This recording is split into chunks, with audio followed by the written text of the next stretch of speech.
எல்லாவித தந்திரங்களையும் விட்டொழியுங்கள்.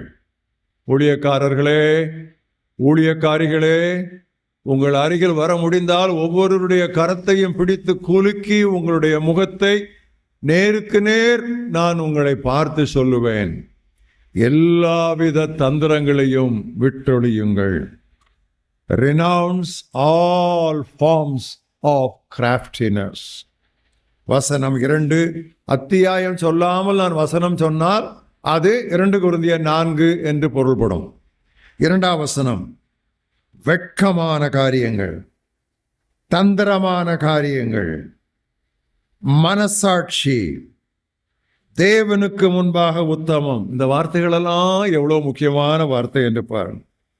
வெட்கமான காரியங்கள் வேண்டாம், தந்திரம் வேண்டாம், சத்தியத்தையே சொல்லுவோம். தேவனுக்கு முன்பாக மனசாட்சியோடு நாம் நடந்து கொள்வோம். பிரியமானவர்களே, நாம் எல்லாருக்கும் உண்மைக்கும் எளிமைக்கும் ஒரு அருமையான அழைப்பு இதே நிருபத்தினுடைய 1ஆம் அத்தியாயம் 12ஆம் வசனத்திலே வருகிறது. மாம்சத்திற்கு ஏற்ற ஞானத்தோடே நடவாமல், மாம்சத்திற்கு ஏற்ற என்றால் உலக பிரகாரமான தந்திரமான திருட்டுத்தனமான திருக்கு மனதுள்ள ஞானத்தோடு நடவாமல் தேவனுடைய கிருபையினால், தேவனுடைய கிருபையினால், தேவனுடைய இரக்கத்தினால் நாங்கள் உலகத்திலேயும் சிறப்பாக உங்களிடத்திலேயும் கபடமில்லாமல், தந்திரமில்லாமல், திருக்கு இல்லாமல், திவ்ய உண்மையோடு, சாதாரண உண்மை அல்ல, டிவைன் ட்ரூத் நடந்தோம் என்பதற்கு எங்கள் மனது எங்களுக்கு சொல்லும் சாட்சியே எங்களுக்கு புகழ்ச்சி. என்ன சாட்சி பாருங்க. ஆண்டவரே, 21ஆம் நூற்றாண்டில் இருக்கிற எங்களுக்கு பலவிதமான காரியங்கள் இந்த நாட்களிலே திருச்சபைக்கும் திருச்சத்தியத்திற்கும் எதிராக ஒலித்து கொண்டிருக்கிற இந்த நாட்களிலே இவ்விதமான உண்மைக்கும் எளிமைக்கும் எங்களுக்கு கிருபையினால் வந்த அழைப்பை நாங்கள் அல்லத்தட்டி விடாதபடி எங்களை காத்துக்கொள்ளும் ஆண்டவரே. மாம்சீக ஞானத்திற்கு எதிராக என்று பவுல் எதை சொல்லுகிறார் தெரியுமா? இந்த நாட்களிலே ஊழியக்காரருக்குள்ளே எவ்வளவு தந்திரம், அதுவும் சாதாரண தந்திரமா, நரித்தந்திரம். Not the deception but foxy character. ஆண்டவரே, எங்கே கற்றோம் ஆண்டவரே? கிறிஸ்துவை நாங்கள் இவ்விதமாக கற்றுக்கொள்ள முடியாது. கிறிஸ்துவிடம் தந்திரம் இல்லையே, கிறிஸ்துவிடம் நரித்தந்திரம் இல்லையே. இந்த நரித்தந்திரம் கிறிஸ்தவ ஊழியத்திற்குள் எப்படி வந்தது ஆண்டவரே? கர்த்தாவே, எங்களுக்கு இறங்கும். விறுவிறுப்பு விழிப்பு என்ற பெயரில் எவ்வளவு தந்திரம், எவ்வளவு திருட்டுத்தனம். How much of things which do not please God, deceit and deception in the name of smartness and shrewdness. கர்த்தாவே, நீர் எங்களை மாற்றிவிடும். பிரியமானவர்களே, ஊழியக்காரராகிய உங்களுக்கு நான் ஒரு ஆலோசனை சொல்ல விரும்புகிறேன். நாம் ஏமாறலாம், ஆனால் நாம் ஏமாற்றக்கூடாது. ஏமாறுவது பாவம் அல்ல, ஏமாறுவது பரிதாபத்திற்குரியது, ஏமாற்றுவதுதான் பாவம். C.H. ஸ்பர்ஜன் என்பவரை பிரசங்கவேந்தன் என்று அழைப்பார்கள். C.H. Spurgeon of London was called as the Prince of Preachers. ஒரு முறை அவர் ஒரு வாகனத்திலே, பொது வாகனத்திலே பயணித்துக் கொண்டிருக்கும் பொழுது அவருடைய மணி பர்ஸை ஒருவன் திருடி விட்டான். அப்பொழுது அவர் வீட்டிற்கு வந்துதான் அதை கண்டுபிடித்தார். கொஞ்சம் பர்ஸ்லையும் பணம் வைத்திருக்கிறார், சில நோட்டுகளையும் தனியாக வைத்திருக்கிறார். வீட்டிற்கு வந்தவுடனே அவர் ஆண்டவரை ஸ்தோத்தரித்தாராம். எதற்கு ஸ்தோத்தரித்தாராம்? ஆண்டவரே, திருடப்பட்டது இதுதான் எதற்கு எனக்கு முதல் அனுபவம் என்று ஆண்டவரை ஸ்தோத்தரித்தாராம். இதுவரைக்கும் யாரும் என்னை திருடினதில்லை, இப்பொழுதுதான் முதல் முறையாக ஒருவன் என்னிடத்திலே திருடி இருக்கிறான் என்று ஆண்டவரை ஸ்தோத்தரித்தாராம். 2வது, திருடினவன் கொஞ்சம் பணத்தை மிச்சம் வைத்து விட்டு போனான் ஆண்டவரே என்று ஆண்டவரை ஸ்தோத்தரித்தாராம். 3வது, ஒரு முக்கியமான காரியத்திற்காக ஸ்தோத்தரித்தாராம். ஆண்டவரே, திருடினது நான் அல்ல, உமக்கு ஸ்தோத்திரம் ஆண்டவரே என்று சொன்னார். பிரியமானவர்களே, இதுதான் கிறிஸ்டலைஸ்டு விஸ்டம். இதுதான் தேவனோடு நெடுகவே நெருக்கமாக நடந்து கொண்டிருக்கிற தேவ மனிதருடைய பாணி. இதுதான் அவர்களுடைய பண்பு. இவ்வித பண்புகளை தான் நாம் காப்பி அடிக்க வேண்டுமே ஒழிய இந்த உலகத்திலிருந்து கிறிஸ்துவுக்கு ஒவ்வாத காரியங்களை நாம் படித்து கொள்ளக்கூடாது. முந்தின காலங்களிலே நேஷனல் பாலிடிக்ஸ் என்று சொல்வார்கள். பிறகு அது சர்ச் பாலிடிக்ஸ் என்று வந்தது. இப்பொழுது அது மிஷன் பாலிடிக்ஸ் என்று மாறிவிட்டது. முந்தைய நாட்களிலே தேசிய அரசியல் என்று சொல்லுவார்கள். அடுத்து திருச்சபை அரசியல் என்று சொன்னார்கள். இப்பொழுது மிஷனரி இயக்கங்களின் அரசியல் என்று ஆகிவிட்டது. அடுத்தது என்னவோ எனக்கு தெரியாது. பிரியமானவர்களே, ஏன் கிறிஸ்தவம் இவ்வளவாக சரிந்து சரிந்து சரிந்து சரிந்து கொண்டே போகிறது என்பதை நாம் பார்க்கும் பொழுது அது நம்முடைய தூக்கத்தை அறவே ஒழித்து துக்கத்தினால் நிறைந்து இரவும் பகலும் தேவனுடைய சமூகத்தில் நம்முடைய கரங்களை ஏறெடுத்து, ஆண்டவரே நீர் எங்களுடைய வளாகங்களை சுத்திகரிக்க மாட்டீரா என்று கதற வேண்டிய ஒரு காலத்திற்கு நாம் வந்திருக்கிறோம். It's the time that God's people and God's servants at midnight lay before the altar of the Lord and raise up their voices in intercession and say, "Oh God, you flush all this trash from the corridors of our churches and ministries, oh God, and send us back a fresh revival of cleansing, of sanctification, and of holiness. Do it, Lord, in our time." That should be our prayer. அதுதான் நம்முடைய ஜெபமாக, விண்ணப்பமாக, மன்றாட்டாக நாம் இருக்க வேண்டும். பிரியமானவர்களே, யாக்கோபு 3ஆம் அத்தியாயத்திலே அப்போஸ்தலன் மிக அழகாக நடைமுறையிலே, யாக்கோபு அப்போஸ்தலன் ஒரு நடைமுறை அப்போஸ்தலன். I always think of James as a practical apostle. He was a practical apostle. His letter is a practical epistle. நடைமுறை பாடங்கள் நிறைய கொடுத்திருக்கிறார்.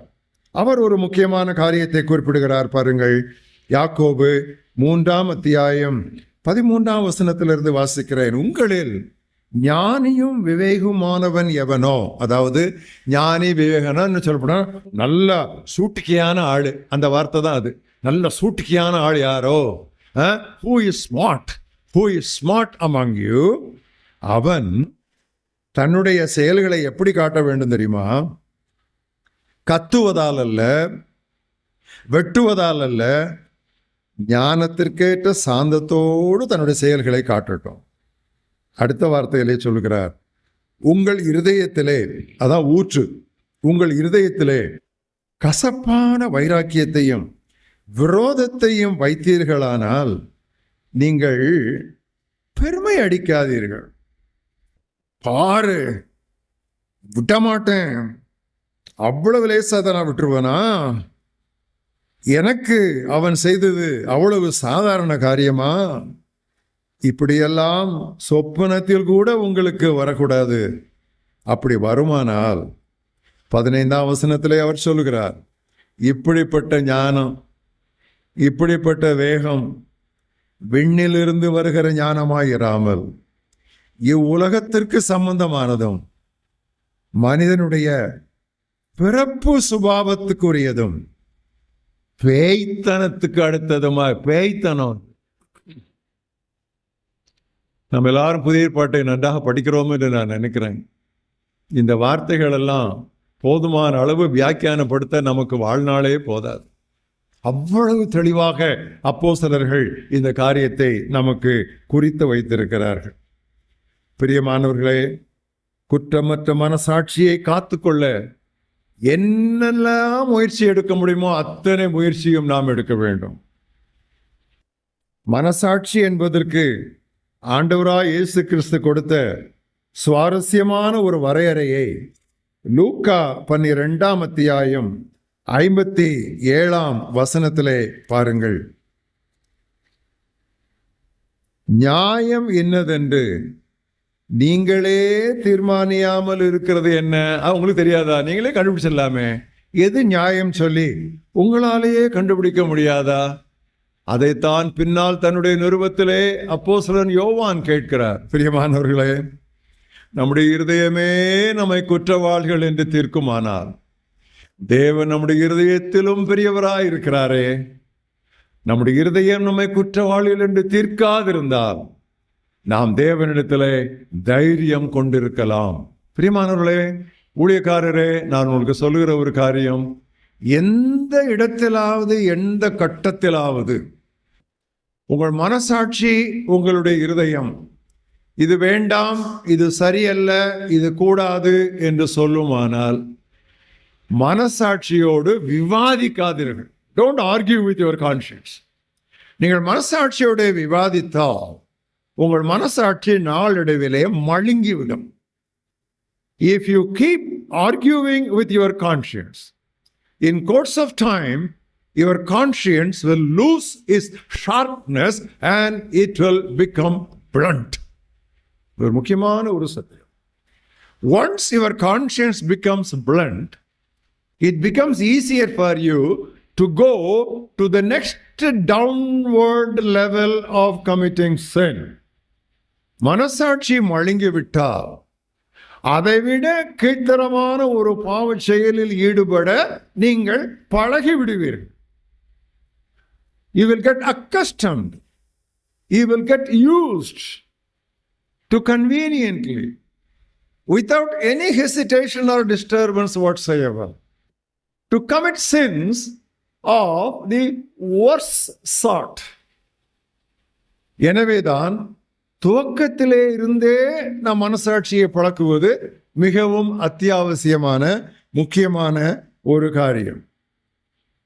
அப்படி பழக்காதவர்களை பற்றி தான் ஆண்டவராய் இயேசு கிறிஸ்து சொன்னார், உங்களை கொல்லுகிறவர்கள் தேவனுக்கு தொண்டு செய்கிறார்கள் என்று நினைக்கும் காலம் வரும் என்று சொன்னார். ஊழியக்காரரை கொல்லுவார்களாம், என்ன நினைச்சுக்குவாங்களாம்? ஆண்டவருக்கு தொண்டு செய்கிறோம் நினைச்சுக்குவாங்க. இப்போ மனசாட்சி எந்த அளவுக்கு அது மழுங்கி மழுங்கி மழுங்கி எங்கே போய் அது அவர்களை ஆழ்த்துகிறது என்று பாருங்கள். நான் ஒரு கேள்வி கேட்கிறேன். தேவனுடைய வழிகளை நம்முடைய மனதில் இருந்து வேண்டுமென்றே தூக்கி எறிய முடியுமா? கொஞ்சம் கஷ்டமான கேள்வி. தேவனுடைய வழிகளை நம்முடைய மனதில் இருந்து வேண்டுமென்றே தூக்கி எறிய முடியுமா? முடியும். யோபு 21:14.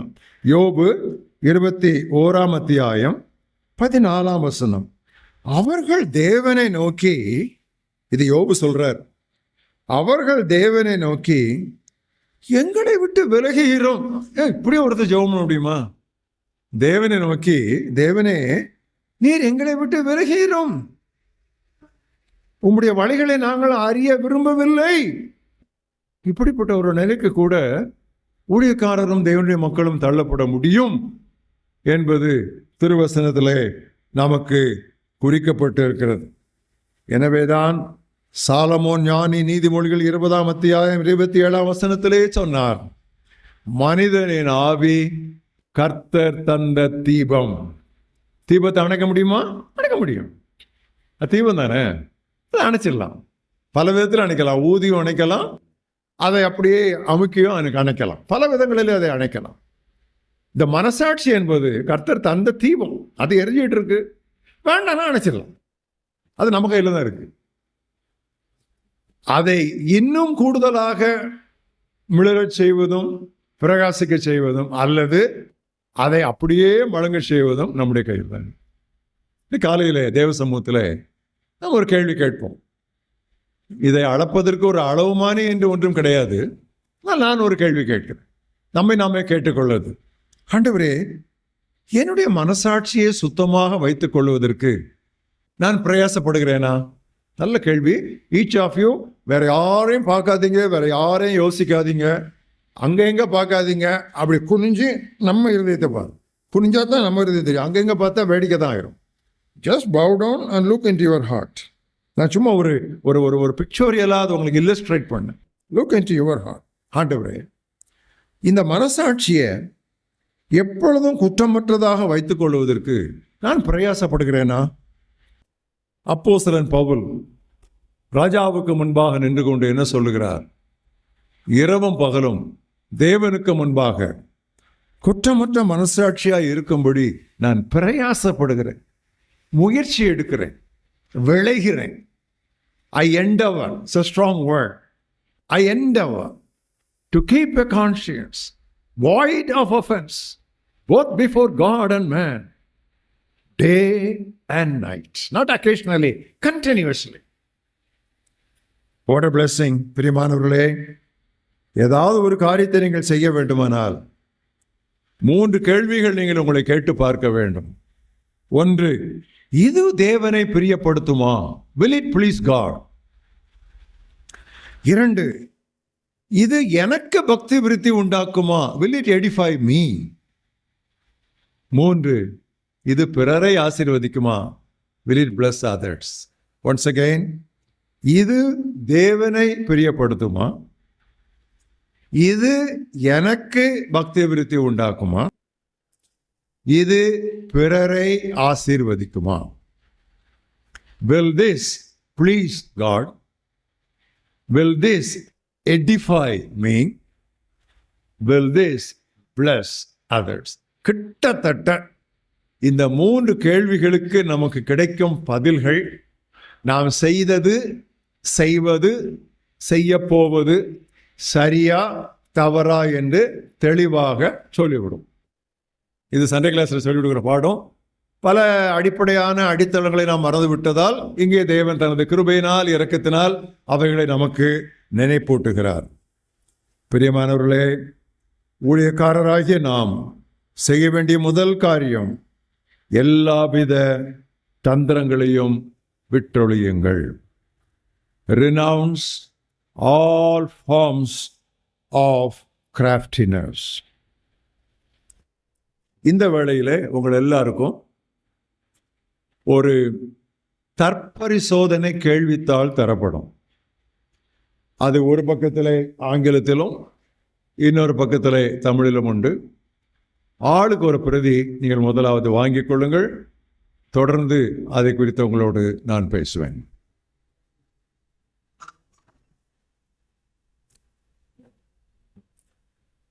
எல்லாரும் இந்த கேள்வித்தாளை கையில் வைத்துக் கொள்ளுங்கள். Search me, O God, and know my heart today. Try me, O Savior, know my thoughts, I pray. See if there be some wicked way in me. Cleanse me from every sin and set me free. Holy Ghost, revival comes from thee. Send a revival, start that work in me. Thy word declare, thou wilt supply our need. For revival, Lord, I humbly plead. ஜெப வாழ்வில் ஒழுங்குள்ளவனாய் இருக்கிறேனா? திருமறை தியானத்தில் கிரமமானவனாய் இருக்கிறேனா? சிந்தையில் பரிசுத்தம் உள்ளவனாய் இருக்கிறேனா? எனது வார்த்தைகளில் கவனமுள்ளவனாய் இருக்கிறேனா? சாப்பிடுவதில் தன்னடக்கமுள்ளவனாய் இருக்கிறேனா? எளிய வாழ்க்கையில் திருப்தி உள்ளவனாய் இருக்கிறேனா? வாழ்க்கை துணைக்கு உண்மை உள்ளவனாய் இருக்கிறேனா? பெற்றோரின் கடமைகளை நிறைவேற்றுகிறேனா? தந்தையாக, தாயாக, அரசின் சட்டங்களுக்கு கீழ்ப்படிந்தவனாய் இருக்கிறேனா? பண காரியங்களில் ஒளிவு மறைவின்றி இருக்கிறேனா? எனது மந்தையை நேசிக்கிறவனாய் இருக்கிறேனா? விசுவாசிகளை பயிற்றுவிக்கிறவனாய் இருக்கிறேனா? எளியோரிடம் பரிவுடன் நடக்கிறவனாய் இருக்கிறேனா? பாரபட்சம் இல்லாதவனாய் இருக்கிறேனா? இனவெறி, இடவெறி போன்றவை இல்லாது இருக்கிறேனா? நற்செய்தி அறிவிப்பு மற்றும் மிஷனரி பணிகளில் உற்சாகமுள்ளவனாய் இருக்கிறேனா? ஊழிய அறிக்கைகளில் மிகைப்படுத்தாதவனாய் இருக்கிறேனா? பிறர்க்கு கணக்கொப்புவிக்க வேண்டியவனாய் இருக்கிறேனா? திருத்தப்படுவதற்கு ஆயத்தமுள்ளவனாய் இருக்கிறேனா? விரோதமாய் பேசப்படும் போது அமைதியாய் இருக்கிறேனா? பிறரது பெயர் புகழை மதிக்கிறவனாய் இருக்கிறேனா? எனது உடன் ஊழியருக்கு நண்பனாய் இருக்கிறேனா? மற்ற ஊழியங்களோடு ஒத்துழைக்கிறவனாய் இருக்கிறேனா? கடின உழைப்பாளியாய் இருக்கிறேனா? தன்னல மறுப்பை அப்பியாசிக்கிறவனாய் இருக்கிறேனா? இந்த கேள்வித்தாளை மடித்து உங்கள் திருமறையின் கடைசி பக்கத்திற்கு பின்னால் அட்டைக்கு முன்னால் வைத்துக் கொள்ளுங்கள். மாதத்திற்கு ஒரு முறை அல்லது 2 வாரங்களுக்கு ஒரு முறை ஒரு ஆகாரத்தை உபவாசித்து தேவ சமூகத்திலே தனித்திருந்து மற்ற வேலைகளிலே ஈடுபடாமல், தேவனே என்னை ஆராய்ந்து பாரும், என்னுடைய சிந்தனைகளை அறிந்து கொள்ளும், வேதனை உண்டாக்கும் வழி என்னிடத்தில் உண்டோ என்று பார்த்து நித்திய வழியிலே என்னை நடத்தும் என்று நீங்கள் அவ்வப்பொழுது ஜெபத்தை ஏறெடுப்பீர்களானால், ஒருவேளை நீங்கள் முழுவதும் குளித்தவர்களாய் இருந்தாலும் ஆங்காங்கே நடைபாதையிலே நம்முடைய பாதங்களிலே படுகிற தூசி அவ்வப்பொழுது கழுவப்படும். முழுகினவன் முற்றிலும் சுத்தமாயிருக்கிறான். ஏற்கனவே இயேசு கிறிஸ்துவின் இரத்தத்தாலும் அவருடைய ஆவியினாலும் நாம் கழுவப்பட்டு விட்டோம். ஆனாலும் நடைபாதையில் நாம் தெருவில் போய் உருள வேண்டிய அவசியம் இல்லை.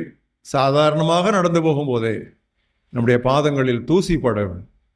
அதைத்தான் இயேசு கிறிஸ்து நம்முடைய பாதங்களில் இருந்து கழுவி அவரோடு கூட நெருக்கமான பங்கும் உறவும் கொள்ள விரும்புகிறார். பேதுரு அதை தடுத்த பொழுது, நான் உன்னை கழுவாவிட்டால் என்னிடத்திலே உனக்கு பங்கு இல்லை என்று சொன்னார். அது பொதுவான ஐக்கியத்தை குறிக்காது, அது நெருக்க உறவை குறிக்கும். It won't speak about fellowship, but will speak about intimacy. So frequent cleansing in the searching presence of God.